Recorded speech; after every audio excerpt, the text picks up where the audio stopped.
Sir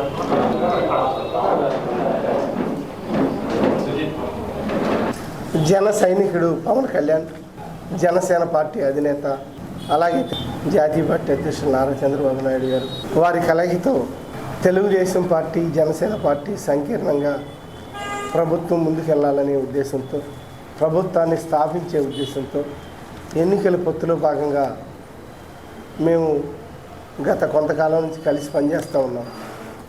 కానీ ఈరోజు ప్రత్యేకత ఏంటంటే జనసేన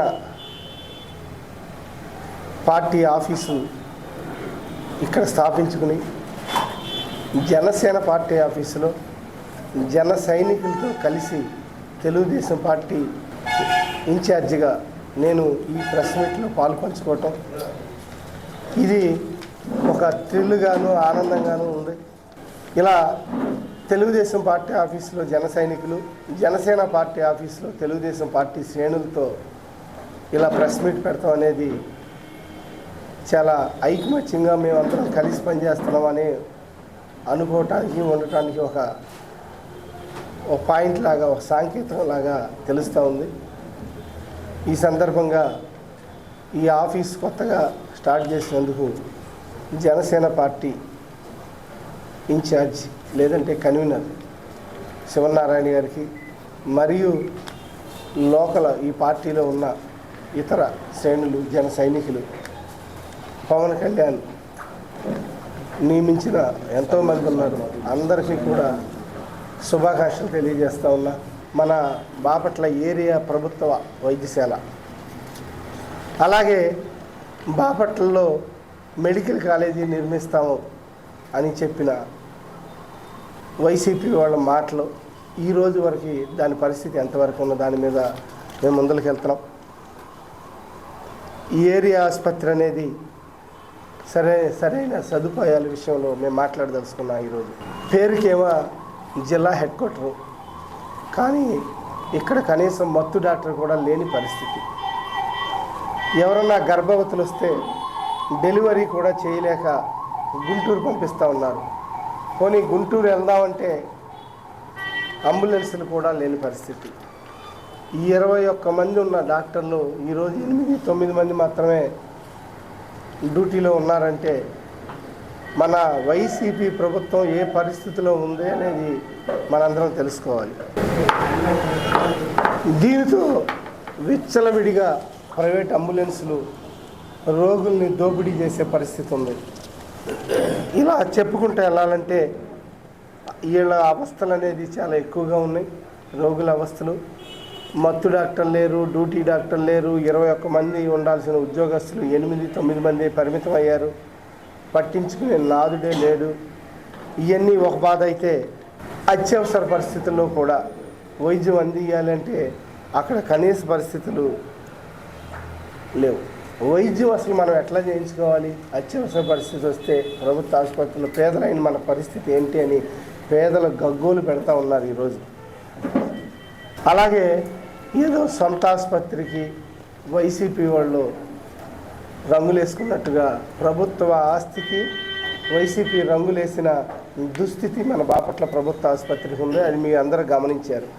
దీని మీద ఇదివరకే ఒక స్టేట్మెంట్ ఇచ్చి పోరాటం కూడా చేశాం. కానీ మా పోరాటాలు చేయటమే తప్పించి ఆ దున్నపోతు మీద ఎన్ని నీళ్లు పోసినా అది కదలదో మెదలదు అన్నట్టు అటువంటి పరిస్థితిలో ఈరోజు ఈ ప్రభుత్వం ఉంది. ఇటువంటి పరిస్థితుల నుంచి మనం బయటికి రావాలి.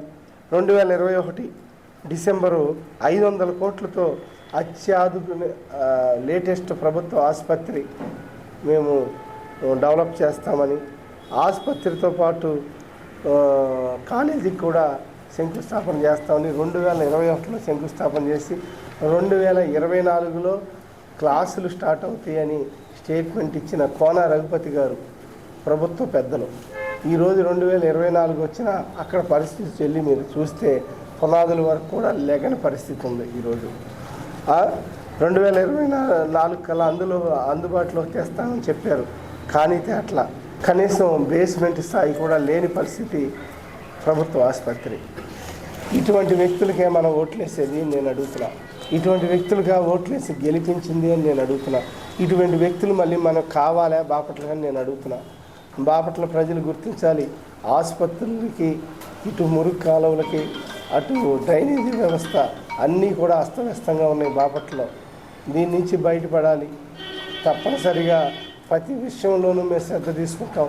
తెలుగుదేశం పార్టీ, జనసేన పార్టీ ఈ సంకీర్ణాన్ని కలిసికట్టుగా పనిచేసి అన్నిటి మీద మేము ముందుకు వెళ్ళే విషయంగా మీతో కలిసి సమావేశం ఏర్పాటు చేసుకోవటం అయింది. ఈ సమావేశంలో పర్టికులర్గా జనసేన ఆఫీసులో ఏర్పాటు చేసుకోవటం అయింది. తెలుగుదేశం ఆఫీసులో ఇక్కడ కూడా రాబోయే రోజుల్లో మేము కలిసి సమస్యల మీద పోరాడి ఎవ్రీ వీక్ ఎలా మేము ఏ విషయాలైతే ఉన్నాయో పోరాడి ఒక ప్రెస్ మీట్ పెట్టుకుని ప్రజా సమస్యల మీద కూడా స్పందన, ప్రజా సమస్యల మీద కూడా పోరాటం, ప్రజా సమస్యల మీద మేము అవసరమైతే అరెస్ట్లు అవ్వటానికి కూడా సిద్ధంగా ఉన్నామని ఈ సందర్భంగా తెలియజేస్తున్నాం. ఎందుకంటే దూరదృష్టి, ఆలోచన, నిజాయితీ గల వ్యక్తి ఒక పక్కనుంటే ఆధునిక భావాలు, పోరాట పటిమ ఉన్న వ్యక్తి ఇంకో పక్కన ఉన్నారు. వీళ్ళ వ్యక్తుల మధ్య మేము భవిష్యత్తు గ్యారంటీ, బాబు షూరిటీ అని కూడా ప్రతి ఇంటికి వెళ్ళి రాబోయే ప్రభుత్వాన్ని గురించి వివరిస్తున్నాం. ఇటువంటి సంకీర్ణ ప్రభుత్వం రావాలంటే రోడ్డు మీద ఉండే మేము కానీ జన కానీ కలిసికట్టుగా పనిచేయాలని ఈ సందర్భంగా ఈ పార్టీ ఆఫీస్ ఓపెనింగ్ సందర్భంగా ఒకసారి మేము ఈ విషయాన్ని తెలియజేస్తూ ప్రతి విషయంలోనూ రాబోయే ప్రభుత్వం వచ్చాక కూడా ప్రతి విషయంలోనూ కలిసికట్టుగానే నెక్స్ట్ రాబోయే ప్రభుత్వంలో కూడా బాపట్ల కలిసి పనిచేస్తామని, మా సమస్య అయినా వాళ్ళదే, జనసేన సైనికుల సమస్య అయినా మాదిగా మేము ఇద్దరం ఒకటై రాబోయే రోజుల్లో కలిసికట్టుగా ముందుకెళ్తామని ఈ సందర్భంగా తెలియజేస్తూ జన సైనికులు అందరికీ కూడా, జనసేన పార్టీ భావాలతో ఉన్న మీ అందరికీ కూడా పార్టీ ఆఫీసు మీరు పెట్టుకున్న సందర్భంగా తెలుగుదేశం పార్టీ తరఫున కూడా శుభాకాంక్షలు తెలియజేస్తా ఉన్నా. జనసేన తెలుగుదేశం పార్టీ ఉమ్మడి కార్యాచరణలో భాగంగా జనసేన పార్టీ ఆఫీస్లో పత్రికా మిత్రుల సమావేశం ఏర్పాటు చేయడం జరిగింది. ఈ పత్రికా మిత్రుల సమావేశం ముఖ్య ఉద్దేశము మన బాపట్ల పట్టణంలో బాపట్ల జిల్లా హెడ్ క్వార్టర్స్లోని అమర్జీవి పొట్టి శ్రీరాములు గారి ఏరియా ఆసుపత్రి యొక్క దుస్థితి ఎలా ఉంది, అలానే మెడికల్ కాలేజ్ హాస్పిటల్ పరిస్థితి ఏంటి, వాళ్ళు ఇచ్చిన వాగ్దానం ప్రకారం ఏం చేశారనేది వివరించడానికి పెట్టిన సమావేశము. చాలా విషయాలు తెలుగుదేశం పార్టీ ఇన్ఛార్జి నరేంద్ర వర్మ గారు చెప్పి ఉన్నారు. వాటిలో మరికొన్ని విషయాలు మీ ముందు నీకు తేదలుచుకున్నాను. మరి డాక్టర్లని 21 మంది పోస్టులు ఉన్నటువంటి డాక్టర్లు ఇప్పుడు 9 మంది చేస్తున్నారు. రేపు జనవరి 15వ తారీఖు దాటిన తర్వాత ఇంకొక 5-6 వస్తారని చెప్పేసి సమాచారం చెప్పున్నారు అక్కడ ఉన్న అధికారులు. మరి ఇన్ని రోజుల నుంచి ఇక్కడ ఉన్నటువంటి స్థానిక ఎమ్మెల్యే ఆసుపత్రి చైర్మన్ అయినటువంటి కోన రఘుపతి గారు మరి నిద్రపోతున్నారా అని అడుగుతున్నా. అయ్యా, అక్కడ చూస్తే రోగులకి ఇవ్వాల్సిన భోజన వసతి కూడా సరిగ్గా బాగాలేదనేటువంటి సందర్భాలు చాలా ఉన్నాయి. శానిటైజర్ వ్యవస్థ చూస్తే మరీ అధ్వానంగా ఉంది, ఎక్కడ శుభ్రత లేదనే విషయము అక్కడ ఉన్నటువంటి రోగులు చెబుతున్న సందర్భం. మరి మీ హాస్పిటల్కి వచ్చే వాళ్ళకి మీ ఇల్లులాగా వైసీపీ రంగులు వేసుకున్నారు. మేము జిల్లా హెడ్ క్వార్టర్స్ తెచ్చాము, బాపట్లని అభివృద్ధి చేస్తున్నామంటే అభివృద్ధి ఇదేనా అని అడుగుతున్నాం. డిసెంబర్ 2021లో మీరు మెడికల్ కాలేజ్ శంకుస్థాపన చేశారు. మరి 22 డిసెంబర్లో మీ పార్టీ ఆఫీసు శంకుస్థాపన చేశారు. ఇవాళ మీ పార్టీ ఆఫీసు ఏ స్థాయిలో ఉంది, ఎక్కడి వరకు ఉంది, అదేవిధంగా మెడికల్ కాలేజ్ పరిస్థితి ఎలా ఉంది ఒక్కసారి ఆలోచించండి. ఈ సందర్భంగా బాపట్ల నియోజకవర్గ ప్రజలు ఒకటే చెప్పదలుచుకున్నాను. ప్రజలారా ఒక్కసారి ఆలోచించండి. 2 ఎకరాల స్థలం తీసుకొని వాళ్ళ పార్టీ ఆఫీస్కి వాళ్ళు అంగులేసే స్థాయికి వస్తే మన మెడికల్ కాలేజీ మాత్రం వర్షాలకి తుఫాన్లకి ముంపు గురవుతూ ఇంకా ఫౌండేషన్ స్థాయిలోనే ఉన్నాయి. ఇలాంటి స్థలాల్లో మీరు కాలేజీ కట్టి ఎవరిని మభ్యపెట్టాలని చూస్తున్నారు?